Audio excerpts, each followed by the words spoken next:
നമസ്കാരം. ഇന്ന് കുറച്ച് കിച്ചൺ ടിപ്സ് നിങ്ങളായിട്ട് ഷെയർ ചെയ്യാമെന്ന് വിചാരിച്ചു. ഇപ്പോൾ കിച്ചണിൽ നമ്മൾ സാധാരണ നാരങ്ങ മിക്കവാറും വീട്ടിൽ നാരങ്ങ ഉപയോഗിക്കുന്നുണ്ടാവും. ഞാൻ ഡെയിലി ഉപയോഗിക്കുന്ന ആളാണ്. അപ്പോൾ ആ നാരങ്ങ തൊലി ഫ്രിഡ്ജിൽ മാറ്റി വയ്ക്കും ഒരു പാത്രത്തിൽ. അപ്പോൾ അങ്ങനെ നമ്മൾ ഫ്രിഡ്ജിനകത്ത് വയ്ക്കുമ്പോൾ ഫ്രിഡ്ജിലുള്ള മണമെല്ലാം മാറിക്കിട്ടും. അതൊരു പാത്രം ഒരു ചെറിയ പാത്രം നിറയുന്ന സമയത്ത് ഞാൻ അതിൽ നിന്ന് 1-2 തൊലി ഫ്രിഡ്ജിൽ മാറ്റി വയ്ക്കും. എന്നിട്ട് ബാക്കിയുള്ള തൊലി വീട്ടിൽ മൈക്രോവേവ് അവൻ ഉണ്ടെങ്കിൽ ആ തൊലിയിൽ മുങ്ങുന്ന അത്ര വെള്ളം ഒഴിച്ച് ഇത് തിളപ്പിക്കും.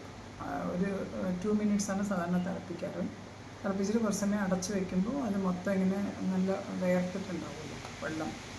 അപ്പോൾ അത് കഴിയുമ്പോൾ 2 മിനിറ്റ്സ് അത് അങ്ങനെ വെച്ച് ഓഫാക്കി കുറച്ച് കഴിയുമ്പോൾ മൈക്രോവേവ് തുറന്നിട്ട് മൊത്തം എല്ലാം ക്ലീൻ ചെയ്യാം. നല്ല അതിൻ്റെ ഉള്ളിലെല്ലാം പറ്റിയതൊക്കെ ക്ലീനായിട്ട് വരും. പിന്നെ അതിൻ്റെ ട്രേ ഒക്കെ സോപ്പിട്ട് കഴുകി വയ്ക്കാം.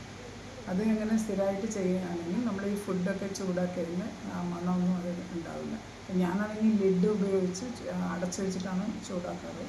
എന്നാലും അത് റുട്ടീനായിട്ട് ചെയ്യാറുണ്ട്. പിന്നെ ഫ്രിഡ്ജും നമ്മൾ എപ്പോഴും ക്ലീൻ ചെയ്യുന്നതാണ്. എന്നാലും കൂടി നാരങ്ങ തൊലി വെക്കുന്നത് അതിൻ്റെ ഉള്ളിലുള്ള മണം മാറി കിട്ടാൻ. അത് ഞാനാണെങ്കിൽ ഫ്രിഡ്ജിൽ ഒറ്റൊന്നും തുറന്ന് വെക്കില്ല കേട്ടോ.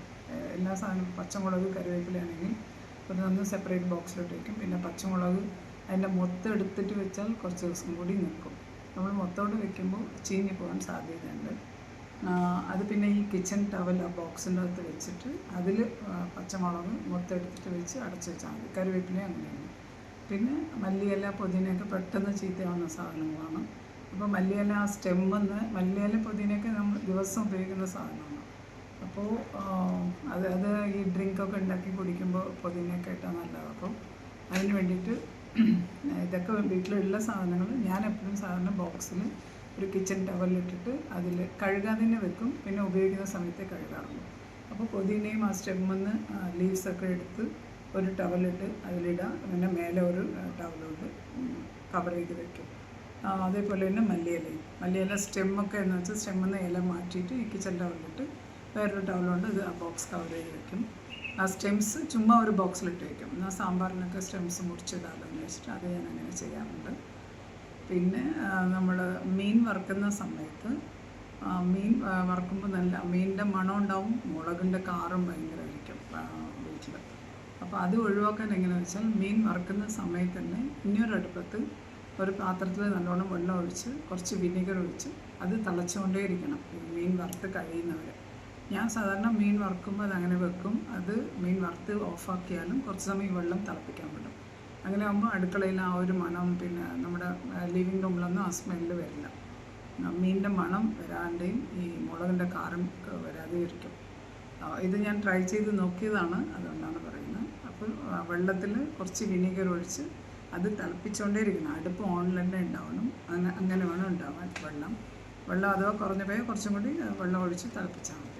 എന്നിട്ട് മീൻ വറുത്ത് കഴിയുന്നവർ അത് ഓണിൽ തന്നെ ഉണ്ടാവണം.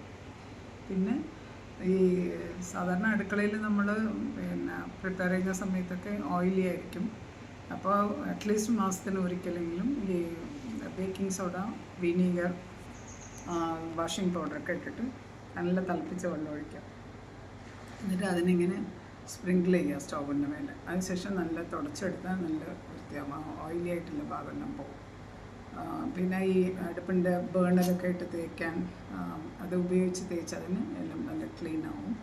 പിന്നെ കിച്ചൺ ഫ്ലോറിനും അതുപോലെ തന്നെ ഇതേ വെള്ളം, നല്ല തിളച്ച വെള്ളത്തിൽ 1 സ്പൂൺ ബേക്കിംഗ് സോഡ, പിന്നെ കുറച്ച് വാഷിംഗ് പൗഡർ, പിന്നെ എന്തെങ്കിലും ഡിറ്റർജൻറ്റ് ഉണ്ടെങ്കിൽ അത് ഒഴിക്കാം. ഈ വാഷിംഗ് പൗഡർ കൂടാതെ വേറെ കുറച്ച് ഷാമ്പു എന്തെങ്കിലും ഒഴിച്ചാൽ അത് അത്രയും മണം ഉണ്ടാവും കിച്ചണിൽ. അങ്ങനെ എന്തെങ്കിലും കുറച്ച് ഒഴിച്ചിട്ട് വിനീഗറും ഒഴിച്ച് അതിങ്ങനെ തെളിച്ച് വിടാം. അതിന് ശേഷം നന്നായിട്ട് അമർത്തി തുറച്ചാൽ കിച്ചൺ നല്ല ക്ലീനായിരിക്കും. പിന്നെ നല്ലവണ്ണം കൊണ്ട് ഒന്നും കൂടി പുറത്തെടുക്കേണ്ടി വരും. പിന്നെ അപ്പോൾ ഇതൊക്കെ സാധാരണ ഞാൻ ചെയ്യുന്നതാണ്. പിന്നെ കടല ഒക്കെ നമ്മൾ ചിലപ്പോൾ രാത്രി കുതിർത്താൻ മറക്കും. രാവിലെ പെട്ടെന്നായിരിക്കും നമുക്ക് ഓർമ്മ വരുന്ന കടല കറി വയ്ക്കാനോ കടല. അപ്പം രാവിലെ നല്ല തിളച്ച വെള്ളത്തിൽ കുതിർത്തി വെച്ചാൽ തന്നെ ഒരു 2-3 മണിക്കൂറാകുമ്പോഴേക്കും കടല വെന്ത് കിട്ടും. പിന്നെ അത് പ്രഷറിലല്ലേ ഉപയോഗിക്കുന്നത്. അതുകൊണ്ട് അങ്ങനെ നല്ല തിളച്ച വെള്ളം ഒഴിച്ചിട്ട് ചെയ്താൽ മതി. സോക്ക് ചെയ്ത് വെച്ചാൽ മതി. പിന്നെ സാധാരണ നാട്ടിലൊക്കെ ഈച്ച വരുന്ന സമയത്ത് പറയാറുണ്ട് ഈ ഉപ്പ് വെള്ളത്തിലിട്ടിട്ട് ആ വെള്ളം സ്പ്രിങ്കിൾ ചെയ്താൽ മതിയെന്ന്. അപ്പോൾ ഞങ്ങളുടെ നാട്ടിലൊക്കെ ഉള്ള സമയത്ത് ഡൈനിങ് ടേബിളിൽ അങ്ങനെയൊക്കെ ചെയ്തിട്ട് നല്ല മാറ്റം കണ്ടിട്ടുണ്ട്. അതും അതേമാതിരി ചെയ്യാം. പിന്നെ നമ്മൾ ഇത് കറിക്കൊക്കെ കടുക് വറുക്കുന്ന സമയത്ത് കടുക് ഭയങ്കര പൊട്ടിത്തെറിക്കുമല്ലോ എണ്ണയിലിടുന്ന സമയത്ത്. അത് ഒഴിവാക്കാൻ കടുക് വറുക്കുന്നതിന് മുമ്പ് വെറും ചട്ടിയിൽ കുറച്ച് കടുക് വറുക്കുക. അല്ലെങ്കിൽ നമ്മൾ കുറച്ച് കടുക് സാധാരണ വറുത്ത് മാറ്റി വെച്ചിട്ട് എപ്പോഴും കറിക്ക് അങ്ങനെ ഉപയോഗിക്കുകയും ചെയ്യാം. അല്ലെങ്കിൽ നമ്മൾ ഒരു കറിക്ക് ആവശ്യമുള്ള കടുക് ആദ്യം റോസ്റ്റ് ചെയ്ത് മാറ്റി വെച്ചിട്ട് പിന്നെ എണ്ണ ഒഴിച്ചിട്ടിട്ട് അത് പൊട്ടിത്തെറിക്കില്ല. അപ്പോൾ അതും കൂടി ട്രൈ ചെയ്യാം. തൽക്കാലം ഇത്രയൊക്കെ ഓർമ്മ വരുന്നുള്ളൂ. അതുകൊണ്ട് ഇതിലുള്ള ടിപ്സ് നിങ്ങൾക്ക് എല്ലാവർക്കും ഉപയോഗപ്പെടുമെന്ന് വിചാരിക്കുന്നു. ഉപയോഗപ്പെട്ടാൽ ഷെയർ ചെയ്യാം. ആദ്യമായിട്ടാണ് ചാനൽ കാണുന്നുണ്ടെങ്കിൽ സബ്സ്ക്രൈബ് ചെയ്യാം. Thank you.